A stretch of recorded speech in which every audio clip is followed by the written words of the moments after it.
Eh bien, bonjour à vous. Merci d'être venus aussi nombreux sur un thème qui est de plus en plus important quand même. Favoriser l'inclusion, un impératif dans la relation client. Affirmation ou question, on va se poser justement les bonnes questions, on va prendre en compte des témoignages. Donc l'inclusion au sein d'une entreprise, c'est bien plus qu'une simple démarche sociale. C'est une stratégie cruciale dans la relation client. Donc aujourd'hui, on va avoir deux axes. On va avoir d'un point de vue de la clientèle. Et là, on peut se poser la question, est-ce que c'est une obligation pour garantir la pérennité de l'entreprise que de prendre en compte toutes les évolutions de notre société en favorisant une culture inclusive? Une entreprise crée un environnement où chaque voix compte, reflétant ainsi la diversité de la société. Justement, une diversité qu'elle inclut les nouveaux genres ou les origines, les handicaps, en résumé, toutes les personnes qui ont des différences ou qui sont un peu moins normées. Voilà. Donc aujourd'hui, on va faire un zoom un peu plus sur le handicap, mais voilà, l'inclusivité, ça comprend toutes ces différences qu'il faut prendre en compte. Donc je vous disais, d'un point de vue de la clientèle, et de l'autre point de vue, depuis nos équipes, de l'interne, dans les entreprises, comment ça se passe, etc. Ce qu'on appelle dans le jargon aussi les clients internes, dans les grosses boîtes. Une équipe diversifiée apporte donc des perspectives variées, stimulant la créativité et améliorant la compréhension des besoins clients. Nous disons d'ailleurs que les entreprises ayant un management inclusif ont plus de 30% de chiffre d'affaires. Peut-être certains l'ont observé, selon votre management. En fin de conférence, il y aura un temps d'échange. Surtout, n'hésitez pas à partager vos bonnes expériences, vos bonnes pratiques. Mais pour le moment, on va voir qu'à travers nos témoignages, vous découvrirez que l'inclusion dans la relation client n'est pas seulement une pratique éthique, mais une stratégie gagnante qui favorise la croissance, l'innovation et une fidélité client accrue. Alors, je me tourne vers mes témoins. Elle est une femme aux multiples casquettes. Elle est fondatrice de GoGoGood et responsable accessibilité handicap au Hellfest. Elle conçoit et accompagne dans la mise en œuvre d'expériences responsables. Elle est spécialiste en mécénat, en événementiel et en inclusion. Elle tire son expérience de ses multiples expériences professionnelles, bénévoles et personnelles. Et j'ai certainement pas tout découvert. Elles l'ont fait immerger dans différents univers, que ce soit plus institutionnel, associatif, mais également en entreprise. Depuis 2018, elle a repris la responsabilité de l'accessibilité handicap du Hellfest et co-rédigé le guide Festivalons tous ensemble avec Malakoff Humanis. Je vous demande d'accueillir Cindy Pajot, s'il vous plaît.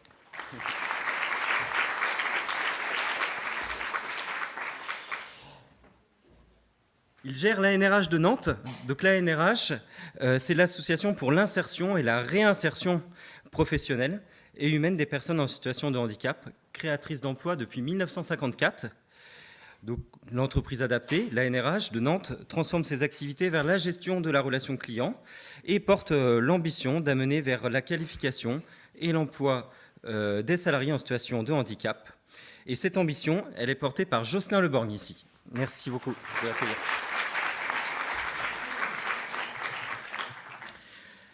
Et enfin, notre troisième invité, donc son parcours de vie bien personnel, qu'il acceptera peut-être de nous dévoiler, l'a mené à prendre en compte les handicaps au quotidien et à en maîtriser les enjeux.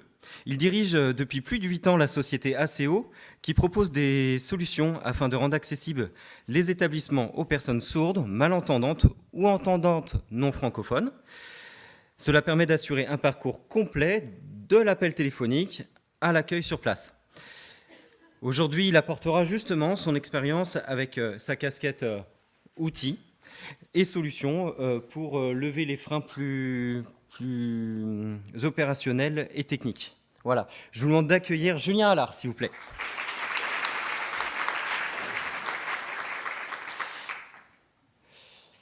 Bien. Alors, je vais prendre un micro ici. Je vais me rapprocher de vous quand même. Alors c'est bon, hein, vous m'entendez, hein. On va commencer par toi, Cindy. Est-ce que tu peux nous expliquer comment sont pris en compte les festivaliers au handicap, en situation de handicap au Hellfest? Voilà, je te laisse, et à la fois éventuellement revenir sur qu'est-ce que le Hellfest, hein, peut-être au cas où. Non? Si? Allez, on y va. Bon, le Hellfest, c'est le festival de musique extrême le plus connu et le plus gros en fait d'Europe. Donc il y a plus de 65 000 festivaliers qui sont accueillis chaque année. Et en termes d'accueil de personnes en situation de handicap, on accueille en général plus de 200 festivaliers en situation de handicap chaque année en supplémentaire. Donc là, on est arrivé sur le dispositif cette année à accueillir 1400 personnes. Qui nous amène quand même à avoir un pourcentage. On a 685 personnes à mobilité réduite exactement qui viennent. Donc après, cela s'ajoute d'autres types de handicap, plus les aidants et les accompagnants. Donc tu me posais la question sur l'accueil des... Justement, c'est important, il y a à la fois les aidants à prendre en compte. Je veux bien que tu nous expliques globalement le parcours. Voilà, je suis en situation de handicap, comment je suis pris en charge dans le cadre du salon? En fait, tout au long de l'année, on a une équipe de bénévoles qui va préparer en amont déjà toute l'information qui va être proposée. Donc on est en collaboration avec le responsable communication qui nous permet d'avoir sur le site une page qui est dédiée et qu'on essaye de le rendre le plus accessible. Donc au tout début, on l'écrivait, nous, à la mano, en bon français, mais on a appris qu'il y avait tout ce qui était technique, FALC, facile à lire et à comprendre, qui était important à mettre en place. Et pour ça, on s'est associé à un certain nombre, en fait, pour pouvoir s'améliorer dans notre expertise, on s'est associé à un certain nombre d'associations avec lesquelles on collabore et on va poser des questions. Mais ça, on pourra y revenir après sur comment on fait en sorte de s'améliorer au fur et à mesure. Mais l'idée, c'est d'abord, il y a de l'information qui est à poser, qui est notée sur le site. Il y a le fait d'avoir donc la billetterie, comme vous pouvez le savoir déjà, les billets partent très très vite, mais on a réussi à rajouter une case qui nous permet de pouvoir voir quelle personne est en situation de handicap et peut après nous contacter via une adresse email spécifique avec qui on a une relation en fait en direct de manière individuelle. Donc on répond vraiment au cas par cas avec l'équipe de bénévoles. Et après sur le terrain, le jour J, donc chaque festivalier a la possibilité de réserver en amont son parking. Donc on a des places de parking PMR dédiées à l'entrée du festival qui sont malheureusement limitées, mais en termes de capacité, on est quand même à plus de 200 places à disposition. Et juste pour une question logistique, on n'a pas suffisamment de terrain pour pouvoir agrandir et avoir plus de place. Et ensuite, donc, ils arrivent au parking, l'équipe les accueille. Après, il y a un accueil PMR, PSH dédié avec un espace repos. Et après, on a un camping qui est mis à disposition, des accès de couloirs de circulation rapide qui permettent d'accéder au sein du festival et des plateformes PMR qui sont mis devant chaque scène pour pouvoir avoir accès au spectacle. Donc au-delà, au niveau de l'équipe, on a des personnes qui sont en fait compétents sur ces sujets-là parce qu'on les recrute soit par rapport à leurs compétences, soit ils sont formés dans le cadre de formations qu'on leur propose à l'année. Et l'idée, c'est que chaque année, on s'améliore et quand on voit qu'il y a un manque, qu'un retour qui nous est fait par des personnes en situation de handicap, on essaie de s'améliorer et on apprend. Et c'est beaucoup aussi do it yourself, mais penser intelligemment. Alors quand on a préparé cette conférence, justement on parlait des équipes, là tu viens un instant de toucher du doigt le sujet. Comment tu fais pour les former, pour les sensibiliser, pour les intégrer justement à cette démarche personnalisée du coup? Pour ça, en fait, je prends en compte d'où ils en sont, quelle est leur motivation, pourquoi ils intègrent l'équipe, qu'est-ce qui les tient à cœur, parce que c'est pas une équipe comme celle qui va tenir le camping ou celle qui va tenir le bar. En fait, on accueille un public qui a une fragilité, qui a des besoins. Ça, c'est une chose que j'avais pas dit, mais pour nous, en fait, les personnes, les festivaliers qui sont en situation de handicap, pour nous, ça reste des clients avec un besoin spécifique. C'est des festivaliers ou des festivalières qui aiment la musique métal et qui viennent écouter notre musique. Donc à ce titre-là, on amène des services complémentaires et des ajustements adaptés. Et pour pouvoir apporter ces ajustements-là, il faut une équipe qui soit aussi parée, prête pour ça, et qui ait le sourire et qui soit heureux de les accueillir et de partager ce moment-là. Donc l'idée, c'est, il y a en fait différents niveaux. Il y a les gens qui ont envie de s'impliquer parce qu'ils ont du temps au long de l'année, ou il y a des gens qui sont disponibles que jour J. Mais pour ça, il faut quand même qu'ils soient formés. Donc on a une équipe de 65 bénévoles. Donc chaque année, on fait un rassemblement sous forme de team building où là, on a une demi-journée de formation qui leur est proposée et après des ateliers de co-création. Parce que moi, j'assure en fait toute la construction, on va dire pilotage du projet. Mais après, derrière, j'aime bien en fait les amener à eux, amener leurs idées pour faire améliorer sur le terrain les sujets. Comme vous avez pu le voir, c'est du multisite. Donc il y a un accueil, il y a un parking, il y a un camping, il y a des plateformes, 65 bénévoles. Moi, je ne peux pas être sur tous les fronts, donc j'ai des références sur chaque pôle. Et l'idée, c'est qu'après, ils puissent, en fait, eux, avoir leur rôle et avoir je trouve que leur expérience terrain est super intéressant et moi m'amène aussi à améliorer l'expérience après festivalier. Donc autant l'expérience collaborateur que l'expérience terrain pour moi festivalier est essentiel et sans les deux on peut pas avoir une relation réussie. Tu as donné déjà quelques clés. Merci beaucoup en tout cas. On y reviendra, hein, surtout reste là. Merci aussi. Cindy nous offre aide-moi. Une exposition. Merci. Une exposition en bas et également en direction du café autour de très belles images autour du handicap et du salon. Ouais, c'est l'expérience en fait. On va dire client qui est mis en valeur et toute l'expérience aussi bénévole. Très bien, je vais m'orienter vers Jocelyn, du coup, Jocelyn Leborgne, qui donc dirige l'ANRH. Est-ce que tu peux nous présenter ce que c'est que l'ANRH, s'il te plaît, avant qu'on rentre dans le vif du sujet pour mieux comprendre? Oui, merci.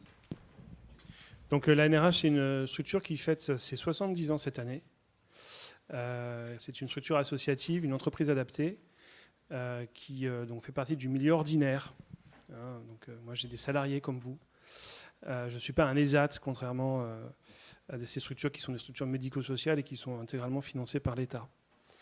Donc l'ANRH, c'est 1850 salariés répartis sur tout le territoire français, dans plus d'une vingtaine d'établissements, et on a une quinzaine d'activités qui sont proposées dans nos établissements. Alors, il n'y a pas 15 activités par établissement, mais en tout, ça fait une quinzaine d'activités, dont la gestion de la relation client. Alors, on se demandait justement quelle était la part du handicap. Alors, je te laisse un petit peu décrire, au moins c'est du factuel, Oui, alors c'est des questions que j'aime bien à chaque fois montrer, un peu pour faire prendre conscience aux uns et aux autres. On a des niveaux de maturité très différents chacun sur ces sujets-là. Il y en a qui découvrent ça, et puis d'autres qui le savent et qui en savent encore plus. Mais j'aime bien ces trois questions. Quelle est la part du handicap acquis au cours de la vie versus le handicap de naissance? Le handicap, on l'acquiert plutôt au cours de la vie à 85%. Voilà. Donc, en fait, on peut tous un jour être en situation de handicap parce que la vie nous l'a proposé, malheureusement. La proportion de handicap invisible, donc 80% des handicaps sont invisibles. Et je salue le travail que fait Cindy sur les handicaps visibles, qui sont surtout des handicaps moteurs, pour donner accès aux personnes à mobilité réduite. Mais la plupart des handicaps sont invisibles. Voilà, puis le taux de chômage, c'est 14% en moyenne. Alors ça dépend des types de handicap, évidemment, mais si on fait une moyenne, on est à peu près on est deux fois en fait le taux de chômage d'une personne dite valide. Voilà. Ok, merci. Je laisse un petit peu en fond. Voilà, et puis après, sur d'autres chiffres, on travaille alors avec évidemment des grands groupes qui sont un peu contraints par la loi de travailler avec des personnes en situation de handicap, mais aussi avec des structures plus petites. On ne travaille pas qu'avec des groupes du CAC 40. Ce qui est intéressant, c'est que nos clients ils sont satisfaits du travail qu'on leur amène. Voilà. Et ça aussi, ça vient un peu casser une idée reçue de se dire, mais finalement, le travailleur handicapé, il est moins performant, il va moins vite, il est moins bon. Enfin bon, bref, en gros, il a une renta qui est moins bonne. Non, en fait, pas du tout. parce qu'on aura l'occasion de reparler du terme situation, une personne en situation de handicap. Voilà, les termes ont évolué au cours du temps. Donc voilà, ça c'est important aussi de marquer ça. Et puis, chez nous, les gens ils sont plutôt heureux. Voilà. On a fait une récente enquête QVT et ils sont plutôt contents d'être chez nous. Donc là, c'est très bien, parce qu'on a le pendant à la fois client final et client interne, toujours, je vais insister. Du coup, Monsieur Lewarg, est-ce que vous pouvez me dire en quoi se distingue aujourd'hui, spécifiquement dans le monde de la relation client, l'ANRH? Quel est l'ADN? J'ai un petit papier parce que j'essaie de dire des choses pas trop longues, parce que j'ai tendance à beaucoup parler. La NRH, c'est une solution d'emploi. Nous, on fait de la réinsertion par le travail. Voilà. Ça, c'est très important. On accueille aussi tous les types de handicap à la NRH. Donc on fait vivre la diversité. On parle de diversité tout à l'heure et d'inclusion. On fait vivre aussi cette diversité du handicap. Il y a plusieurs types de handicap. Nous, on les accueille tous. C'est vraiment dans nos valeurs. On croit au pouvoir intégrateur du travail. Parce que le travail, il permet de partager un socle commun, il permet de partager un objectif commun, que ce soit en termes de performance, mais aussi de qualitatif dans la relation client, voilà. Dans la relation avec nos clients. Et puis, c'est un management aussi qui est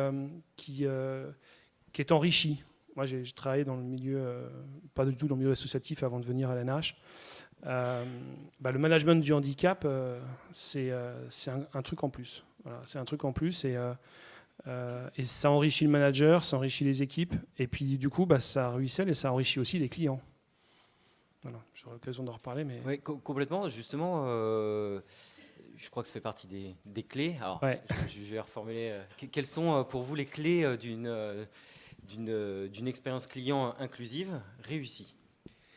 Oui, alors bon, déjà, de toute façon, on ne pourra pas y échapper. Dès lors qu'on vend de la prestation, il faut être performant. On ne dit pas qu'on ne doit pas l'être. Donc on est performant, on est excellent. En tout cas, on essaie de tendre vers l'excellence. Et on s'attache beaucoup à la qualité du service. Alors c'est un point de vue, ça répond à un modèle économique d'être qualitatif, d'autres ne le sont pas, ils préfèrent être quantitatif, très bien. En tout cas, nous, notre point de vue, c'est d'être dans une logique plutôt qualitative, de performance et d'excellence. Du coup, on fait un peu comme tout le monde, on fait vivre ça à travers les comptes rendus, les points mensuels avec le client, toute la relation client finalement, qui permet d'animer ça. Il y a un engagement et une sensibilisation, tu l'as dit tout à l'heure, mais vraiment du client final, celui qui paye la prestation. Il y a cette notion d'engagement, vous les engagez, il y a un travail un peu d'éducation, on peut employer le mot ou pas? Ouais, alors c'est un peu les deux questions en même temps, mais pour moi, il y a un truc de base dans la relation client, qu'on parle de handicap ou pas, c'est que c'est engager le client dans la relation. Bon, je pense qu'on cherche tous à le faire en tant que prestataire, mais c'est un élément qui pour moi est absolument important parce qu'on partage la responsabilité. Surtout dans des dossiers de prestation de services comme la gestion de la relation client avec des plateformes téléphoniques. On ne maîtrise pas tout. Le client il maîtrise aussi une partie de l'équation et donc il faut qu'il s'engage aussi dans cette réussite-là. On ne peut pas tout assumer. Donc ça, c'est un truc en tant que prestataire qui est très important, enfin, en tout cas pour moi qui est très important. Et donc le fait de l'engager dans sa responsabilité de client, ça crée le lien, ça crée la fidélisation et ça pose la base pour aller plus loin vis-à-vis du handicap. Une fois qu'on a cette relation qui est créée, vous la connaissez, vous l'avez toutes vécue, après on peut parler de compensation. Donc comment on fait quand les gens travaillent sur site client, les personnes en situation de handicap travaillent sur site client, comment on fait pour adapter leurs conditions de travail? Alors on pense toujours à la souris ergonomique et à la chaise qui coûte 500 € et qui fait massage, etc. En fait, il y a d'autres façons de faire de la compensation. On peut compenser par les horaires, par exemple. Là, j'ai recruté quelqu'un hier pour mon plateau de GRC. Il sera à 28 heures par semaine. Voilà. C'est une compensation. Et il faut accepter qu'on ait des gens qui travaillent moins que 35 heures par semaine. Lui, c'est 28. D'autres, ça peut être encore moins. Et puis ensuite, une fois qu'on a expliqué ça et qu'on a pu partager ça avec le client, on va lui proposer une expérience de travail qui va être nouvelle pour lui. Parce qu'il va être confronté physiquement avec des gens. Parfois, il peut avoir des préconçus sur eux en disant « mais est-ce que ça a marché? Est-ce que ça va bien se passer ?» Et puis, il se rend compte que ça se passe bien en fait et que c'est enrichissant pour lui. Et donc cette base de partenariat que je disais tout à l'heure, on s'engage d'abord dans la réussite du dossier et du projet, bon, très bien. Là, il va avoir une dimension supplémentaire, un supplément d'âme, qui est l'éveil au handicap, l'éveil à l'humain. Et il va se rendre compte que finalement, la personne, elle est diminuée, elle est en situation de handicap, mais qu'en fait, elle est comme les autres, quoi. Il peut créer un lien humain avec elle. J'ai récemment vu un de mes clients là, pour qui je travaille sur ces sujets-là. Et alors, c'est une personne qui, elle, a une maturité sur un handicap qui est un peu plus forte que la moyenne, parce qu'à titre personnel, elle a un enfant qui est en situation de handicap. Et on a fait le débrief de l'année 2023 sur la prestation, parce qu'on a des personnels chez elle. On a 4 personnes chez elle toute l'année. Et elle me disait, mais c'est formidable, Jocelyn. Donc elle me fait plein d'éloges. Et à la fin, elle dit, je vais vous embaucher, en fait, parce que c'est bon, on a tout compris. Voilà, on y est. Et là, objectif atteint, du coup. Objectif atteint. Voilà. Et là, on a réussi à rendre l'expérience client inclusive. On a réussi à proposer aux clients un truc auquel ils ne s'attendaient pas, la plupart du temps, sauf quand ils se sont éveillés. C'est-à-dire qu'on leur propose une rencontre, à la fois professionnelle, mais aussi personnelle. Et du coup, ça en fait des ambassadeurs. Et je pense que c'est ces petits cailloux qui vont permettre de changer, au fur et à mesure du temps, les mœurs. Et puis, ces graines, oui, ces graines, ces petits cailloux et ces graines, voilà, on plante des graines individuelles. Et puis derrière, ça en fait des relais qui seront très positifs. Voilà, j'arrête de parler, je parle beaucoup trop. Non, mais on voit bien la notion client final, client interne, et puis cet engagement de vous êtes des passeurs dans l'insertion. Voilà. On est presque des évangélistes, ouais. Voilà. Des évangélistes. L'objectif, c'est qu'ils ne restent pas chez vous, globalement. Non, l'objectif, c'est, vous savez, en France, le taux de réinsertion des personnes en situation de handicap qui sont dans des structures comme les entreprises adaptées, comme l'ANRH ou les ESAT, c'est 3%. Ouais. 3%. Il y a encore un peu de travail, un peu d'engagement. Nous, on s'est donné un objectif à l'ANRH de 15% dans 3 ans. D'accord. Donc x5. Bon. On se revoit dans 3 ans. Ouais. Je vais vous demander de passer le micro à... Voilà, à Julien. Très bien. Justement, on parlait un petit peu outils et adaptabilité de poste, etc. Bon, Julien, on va pouvoir en parler. Alors, Julien Allard, je vous rappelle, dirige la société ACO Tadeo. Est-ce que tu peux nous présenter un petit peu la société ? Je vais passer quelques petites... Avec plaisir, bonjour à tous. Je vais vous raconter juste en 2 mots quand même l'histoire de l'entreprise. Et vous allez voir que la relation d'être expert de la relation client finit par créer des solutions en rapport avec le handicap. Alors la société Delta Process qui commercialise les marques ACO et Tadeo. Pour tout vous dire, en fait, Delta Process d'origine, c'est un cabinet d'architecture, de maîtrise d'œuvre et d'assistance à maîtrise d'ouvrage. Et notre premier métier, c'était d'accompagner de grandes enseignes françaises à déployer leur concept de magasin en France. Donc on a accompagné plusieurs enseignes sur ce sujet-là, et notamment l'enseigne SFR qui s'est créée en 93, date de création de l'entreprise Delta Process d'ailleurs. Et en fait, on a créé tout le parc des magasins SFR de France. Et l'enseigne SFR nous a demandé dans les années 2000 de pouvoir créer pour eux un avatar, on était déjà sur l'IA à l'époque, un avatar qui allait être présent dans les magasins SFR. En fait, c'était le service client des SFR qui était déporté dans les magasins. Donc on a créé pour eux cet avatar qu'on mettait sur des bornes dans les magasins SFR, géré par le service client en distance. Et en fait, on a mis ce personnage en test sur le magasin SFR des Champs-Élysées. Donc ça, c'était été 2001. Et au bout d'1 mois d'utilisation de ce personnage, la direction des SFR nous ont dit c'est bien, mais du fait qu'on ait mis ce test sur le magasin SFR des Champs-Élysées, on a besoin que ce personnage puisse s'exprimer en plusieurs langues étrangères. Parce que bien évidemment, sur le magasin des Champs-Élysées, il recevait des clients étrangers. Et nous, en fait, de là, on est parti sur l'idée, tiens, on va lancer une étude sur le panel de langue en rapport avec la téléphonie mobile. Et on s'est rendu compte que les premiers utilisateurs du téléphone portable en France, dans les années 2000, c'était les personnes sourdes et malentendantes avec le texto. Et je vous rassure, à l'époque, le texto, c'était pas en illimité comme aujourd'hui. Donc on va dire que c'était des bons clients de nos amis opérateurs, parce qu'ils dépensaient beaucoup d'argent avec les SMS. Et en fait, de là, donc on a fait plusieurs présentations de différentes solutions, et on a une présentation qu'on a fait dans un hôtel à Porte de Versailles. L'avatar qu'on avait créé pour SFR, on s'est dit, tiens, on va lui faire dire quelques mots en langue des signes française. Et dans la salle, vous aviez plusieurs grandes entreprises, et notamment des RH de grandes entreprises. Et quand ils ont vu cet avatar s'exprimer en langue des signes, ils sont venus nous voir en disant, vous avez créé des outils de visio à distance intéressants, avec des solutions adaptées pour les personnes sourdes. Est-ce que vous pouvez nous aider dans l'aménagement du poste de travail de nos salariés sourds ou malentendants en interne ? Donc on a créé en première partie la solution Tadeo que vous voyez. Donc Tadeo, c'est une solution vraiment d'aménagement du poste de travail pour la personne sourde ou malentendante, mais j'ai envie de vous dire, on dit souvent aménagement de poste de travail pour la personne sourde ou malentendante, mais j'ai surtout envie de dire que c'est une solution pour les entendants. Pourquoi ? Parce qu'aujourd'hui, quand vous aménagez le poste du travail d'une personne sourde ou malentendante, on est sur un problème de communication. La communication, elle est aussi bien pour l'entendant que pour la personne sourde. Donc dans ces cas-là, l'outil va servir aux deux. Donc aujourd'hui, on équipe une multitude de postes de travail avec cette solution. Alors aussi bien dans des grandes entreprises que dans des PME. Parce que là, je vais prendre ma casquette, parce que j'ai plusieurs casquettes, j'ai envie de vous dire. Je suis le directeur d'Axéo et de Tadeo, mais je suis aussi le vice-président de la Fédération française d'accessibilité. Et je suis monsieur handicap du MEDEF aussi, parce que c'est un mot qui fait les droits à prendre au MEDEF. Donc je suis en train de créer une commission handicap au MEDEF. Ça va peut-être un petit peu permettre de les bousculer.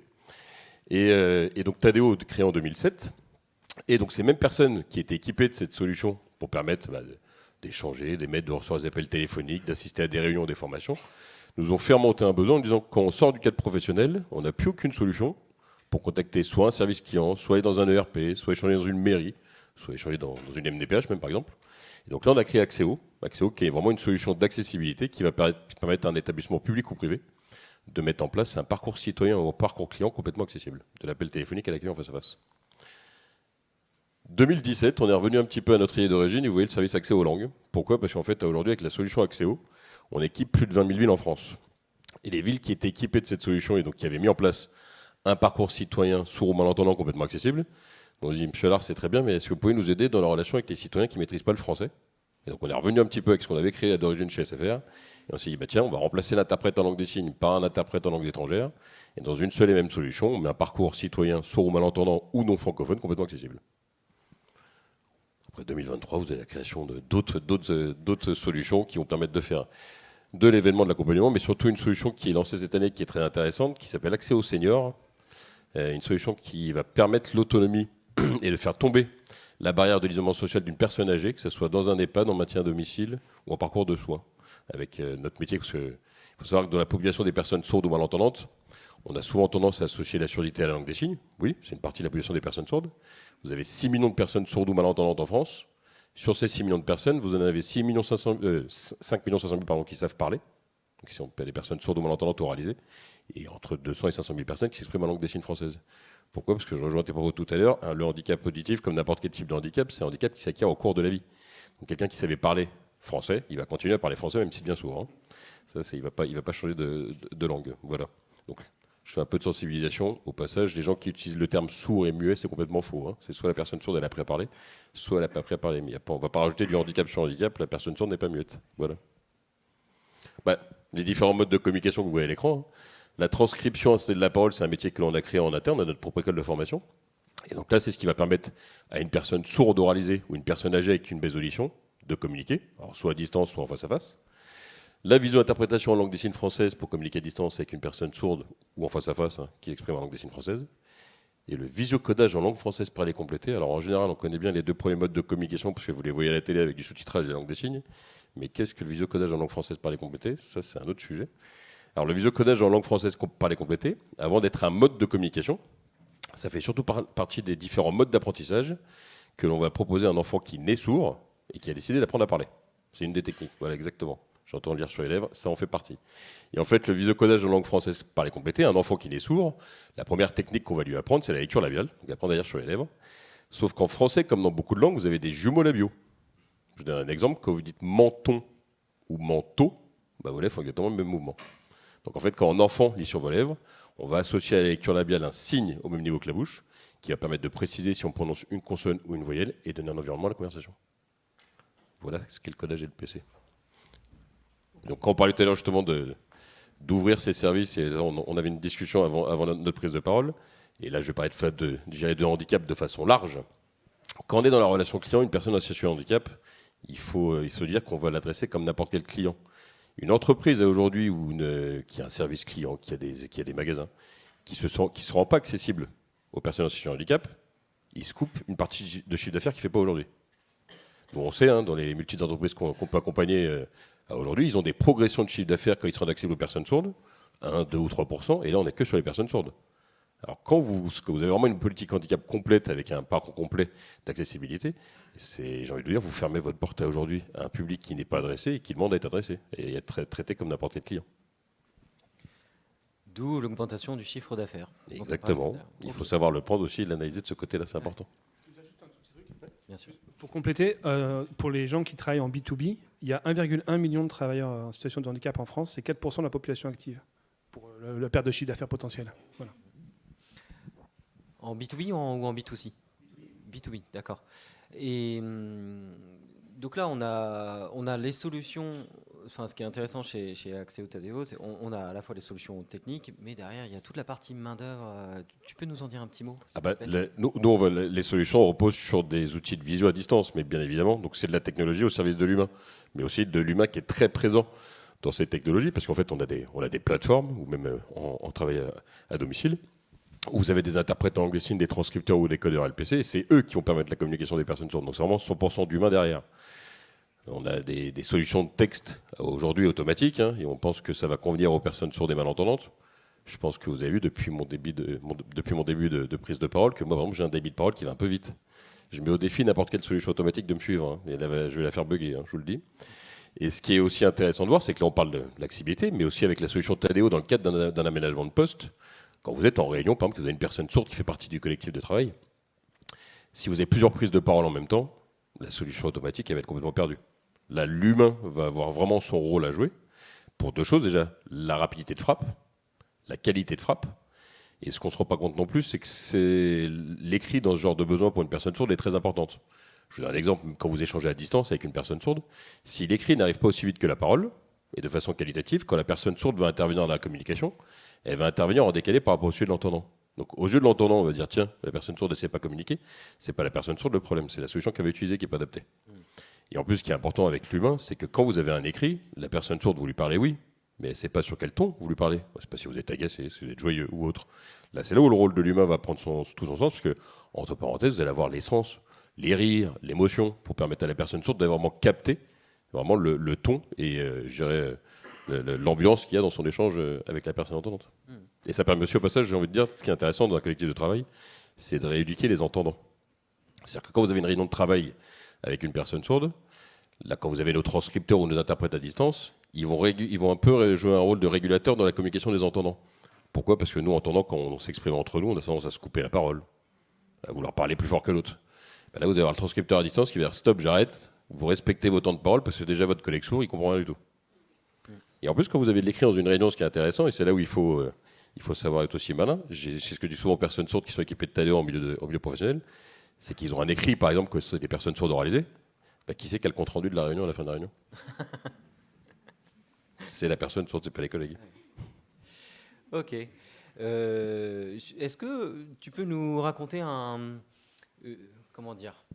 histoire de relation client inclusive réalisée avec l'un de tes clients ou partenaires? Alors, un qui a été assez impressionnant, je vous donne un exemple de banque, par exemple.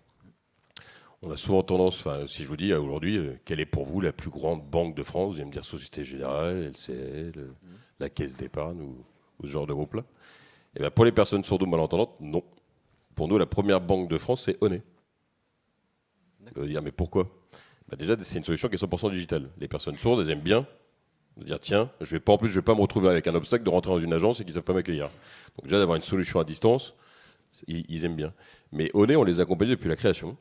Donc pour tout vous dire, quand on a commencé à les accompagner, ils avaient un abonnement. Enfin, chez nous, c'est les abonnements illimités, hein, donc ils mettent en place la solution, c'est un usage illimité.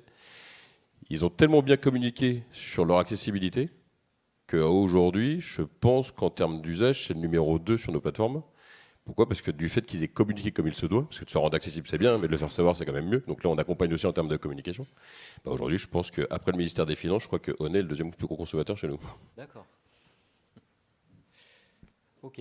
Alors, au niveau justement, la solution, à partir alors là, je fais un petit peu une promo commerciale, hein, mais à partir de quel niveau d'entreprise, de quelle taille d'entreprise, votre solution peut se mettre en place? Alors, n'importe quelle taille. On fait aujourd'hui des petites PME comme des. Alors, aussi bien sur les deux sujets, hein, sur l'aménagement de poste que sur l'accessibilité. À partir de combien? Les toutes petites, les PME, les TPE. Hein. Voilà. Les auto-entrepreneurs, on a beaucoup d'auto-entrepreneurs sourds qui sont équipés de notre solution d'aménagement de poste et qui, grâce à cette solution, leur permet d'aller adresser, à l'inverse, des clients entendants.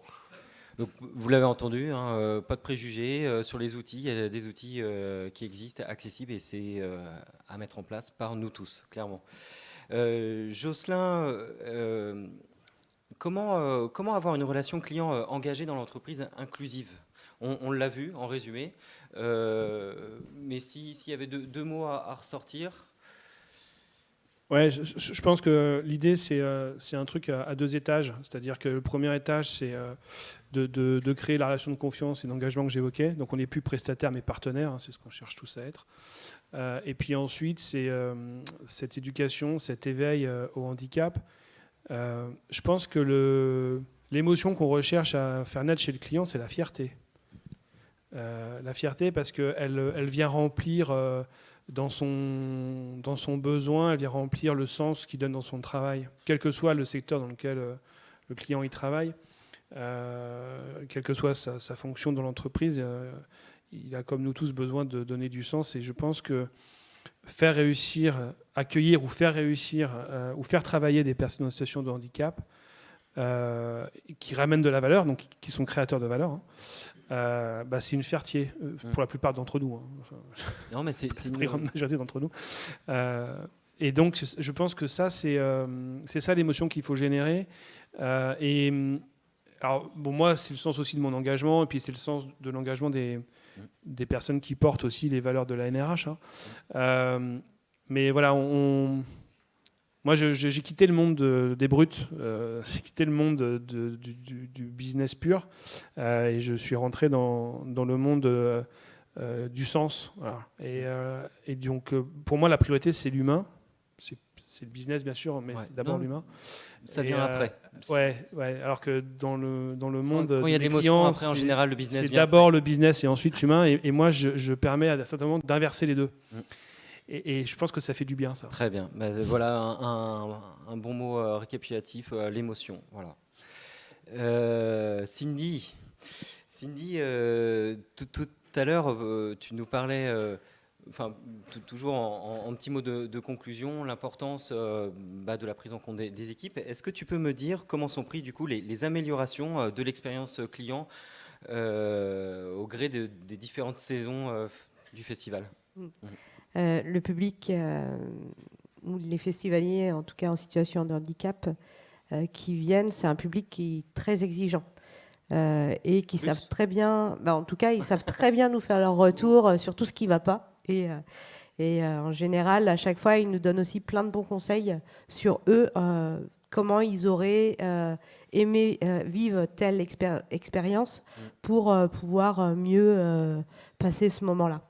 Donc c'est grâce en fait à ce retour, alors par email, ou à la fin ou pendant le festival, on pose aussi pas mal de questions et ils nous permettent de nous rendre aussi un certain nombre en fait d'idées complémentaires. Et il y a aussi le fait de, comme je disais aussi tout à l'heure, de pouvoir aussi faire appel à des associations ou des festivaliers qui deviennent eux-mêmes bénévoles dans l'équipe et qui permet aussi de faire avancer la cause et de faire avancer ces sujets. Quand le client final devient le client interne, voilà, il y a cet alignement qu'on a retrouvé aussi dans les solutions, dans la relation avec le client final, voilà, l'alignement. Mais ce qui est surtout important, en fait, ça va être vraiment l'écoute. Poser les questions et être vraiment, de rester dans la bienveillance, et même s'il y a des moments où il y a des accès de colère qui peuvent arriver, parce que je vois comme le Hellfest, ça peut être un événement qui est un festival de l'extrême, donc on s'est retrouvé avec des personnes qui avaient des problématiques autistiques, et quand il y a de la lumière, de la musique, beaucoup de gens, et qu'à un moment donné il y a une crise qui se fait, et puis qu'en face de nous il y a un bénévole qui n'a pas compris que c'était parce qu'il était autiste tout simplement. Derrière, il y a ce retour où on est en train de se dire comment on peut améliorer dans un univers extrême comme ça leur accès et faire en sorte qu'il soit le mieux possible. Donc c'est un sacré challenge, mais on y travaille. Mais voilà, l'écoute, la bienveillance, et puis se dire j'ai raté à ce moment-là, c'est ok, je suis pas parfaite, on améliore, et puis ce sera de mieux en mieux, et on fait du mieux qu'on peut. Ça me donne envie de reposer plein d'autres questions, mais on a un temps à tenir. Pour résumer, Julien Allard, on a bien senti que quelque part le handicap était une opportunité. Je vous laisse conclure un petit mot ou rajouter un petit complément sur ce sujet. Si je peux conclure rapidement, j'ai envie de dire et faire un peu de sensibilisation encore une fois.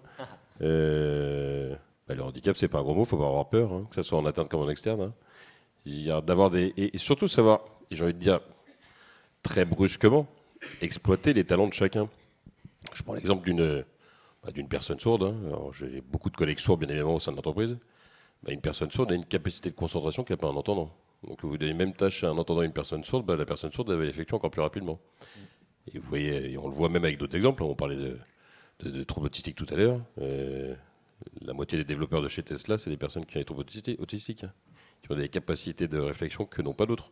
Donc, il faut savoir exploiter les talents de chacun, et sans vulgarité. Il ne faut pas hésiter, c'est pas un gros mot. Ça marche.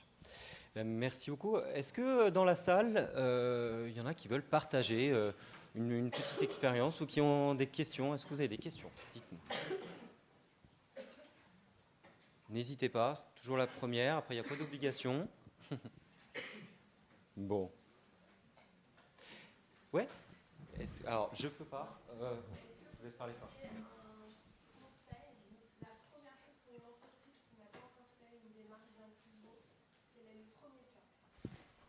Le premier pas pour réaliser une démarche d'inclusion. Tout dépend de la taille de l'entreprise, j'ai envie de dire. Si c'est une PME, une TPE, je vais lui conseiller d'aller voir le Cap emploi local et des conseillers qui vont déjà lui permettre d'être accompagné pour l'emploi d'une personne en situation de handicap. Si c'est une grosse entreprise, ils sont censés avoir une mission handicap en interne et qu'elle fasse son travail. Donc ça, c'est tout un problème de formation. Je ne sais pas s'il y a quelque chose à rajouter. Ouais, c'est vrai. Moi, je pense que je parlais de maturité tout à l'heure.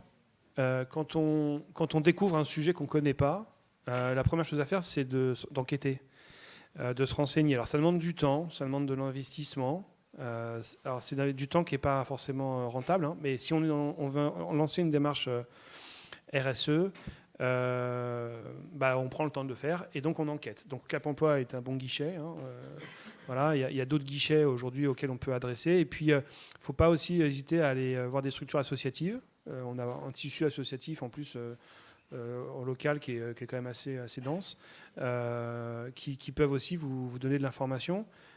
Et puis après, il faut formaliser un besoin. Enfin, voilà, je pense que la première étape, c'est de formaliser un besoin. Et pour ça, il faut enquêter. Donc, il faut s'investir dans la compréhension du sujet qu'on ne connaît pas et gagner en maturité. Puis si vous voulez que je fasse du business en même temps, vous m'appelez parce que j'ai un service de conseil et de formation qui s'appelle Accès au conseil, Accès aux formations et on vous accompagne. Voilà. J'avais pressenti en préparant le côté commercial. Hein. Mais écoutez, il y a peut-être une chose que je voudrais il existe en fait je ne sais pas si vous avez l'habitude de faire des temps où vous rassemblez vos équipes.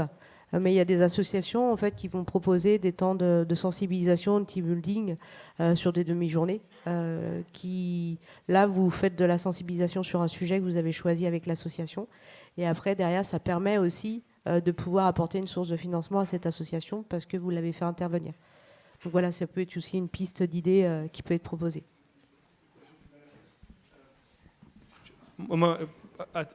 Merci Julien. À titre personnel, moi j'ai travaillé 10 ans en agence web. Je suis arrivé à la NRH il y a un an, je ne connaissais pas l'associatif, je ne connaissais pas le handicap, donc j'étais dans un niveau de maturité que j'estime très faible quand j'ai pris mes fonctions.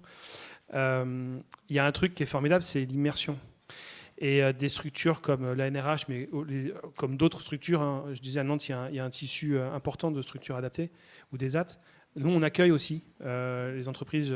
Moi, j'accueille tout le monde chez moi. Je vous fais visiter l'établissement, je vous fais rencontrer les gens. On peut passer une journée ou une après-midi ensemble et ça vous permet de rencontrer les personnes en situation de handicap. J'ai un salarié qui est là aujourd'hui, voilà, qui prend les photos. Voilà, c'est la rencontre qui permet, je pense, hein, ce que tu dois vivre, Cindy, aussi, lors des événements. Mais la rencontre et l'immersion est un bon moyen et complémentaire par rapport aussi à l'éveil ou la formation. Voilà, c'est ce que je veux dire. Eh oui, on pourrait développer le sujet. Surtout, n'hésitez pas à prendre contact avec eux en direct. Vous avez vu, ils ont beaucoup de choses à dire. On est tenu un peu par le temps. En tout cas, j'espère que cette conférence vous a apporté une ouverture pour créer de nouvelles interactions dans votre relation client, plus authentique, plus empathique, dans l'optique de toujours développer votre activité. Quand même, on s'accorde pour les remercier parce qu'ils ont été au top. Un grand merci à Cindy Pajot, Jocelyn Leborgne et Julien Allard. Merci de votre attention. Belle continuation.